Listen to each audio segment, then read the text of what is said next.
Well, President Cyril Ramaphosa says his visit to the United States and talks with his American counterpart have been productive. He was welcomed by Vice President Kamala Harris before meeting U.S. President Joe Biden. They discussed ways in which the two nations can strengthen relations and address some of the world's most pressing challenges. Well, let's talk now to political analyst Oscar van Heerden about the president's visit to the United States. So this visit, Oscar van Heerden, coming off the back of the recent visit to our shores by the U.S. Secretary of State, Antony Blinken, which was seen at the time as the U.S. trying to counter growing Russian and Chinese influence on the African continent, but also coming off the back of some disagreements between South Africa and the United States, particularly on the issue of Russia's invasion of Ukraine. What's your reading of President Cyril Ramaphosa's visit to the United Kingdom? How do we frame this off the back of the U.S. having come and delivered a major Africa policy statement from South Africa? Yeah, as you know, thanks to us, as you know, it was at the invitation of President Biden. Blinken's visit was to sort of iron out some of the creases with regards to some of the bilateral agreements that is there. As everyone is reminding us, this ranges from science and technology, it ranges on matters of climate, public health, and so much more. And I think that is obviously welcomed. The United States is an important trading partner of South Africa. But we all know, as you rightfully point out, the issue or the elephant in the room during these talks is, of course, the conflict, the war in the Ukraine, and the United States wanting to understand what exactly is South Africa's position with regards to Russia's invasion into a sovereign nation. And I think that is certainly been the dominant issue in the background. Yeah.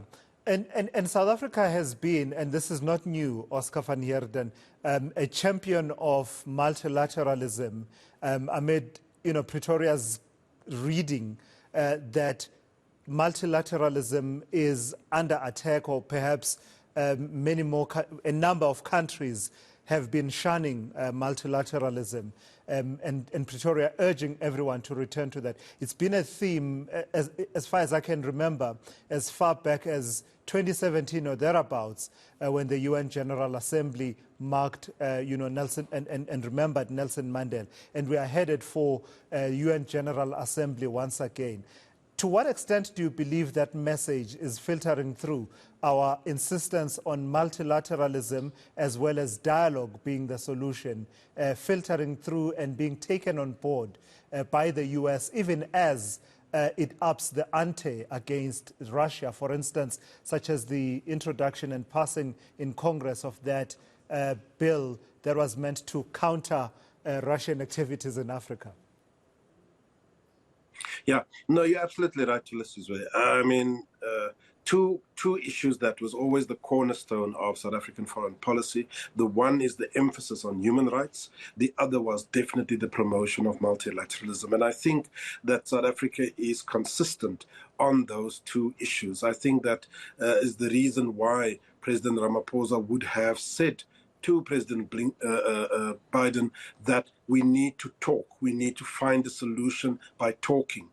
We need to encourage the United Nations General Secretary to get involved in trying to end the conflict. And I think that is the consistent message from the South Africans through Ramaphosa. Having said that, I think that the issue of non-alignment, which of course has always been part of the South African psyche, we've always wanted to encourage the non-aligned movement to also have a say within international relations. But I think that, as I've written recently, the countries in the West, the British, the Europeans, and of course the United States are beginning to show signs of having a problem with the non-aligned position, and saying that it's all good and well to encourage multilateralism.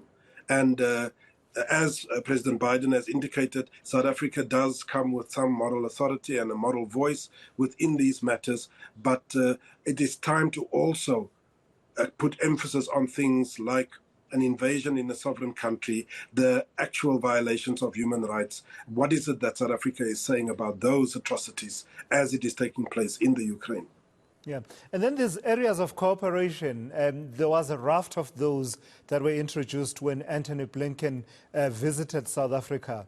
And now that conversation being taken forward, such as skills and technology transfer, but President Ramaphosa placing the issue of energy and the just transition firmly at the heart of it. With what end in mind? How does the U.S. feature in this conversation around the just transition off the back of the commitments that were made at COP26 by countries such as the US and the UK and others? I think here, Tulas, South Africa, correctly so, is playing a bit of politics. And I think there's nothing wrong with that. There is an emphasis on alternative energy, on a just transition, as you mentioned, in terms of a move away from coal and fossil fuels and so forth. And South Africa is saying, rightfully so, that we have an abundance of coal. It makes sense that we should exploit that coal for our own development and for the economy to actually run. And if you, as the US or the West, says you want to encourage us to move away from that, then you need to put your money where your mouth is.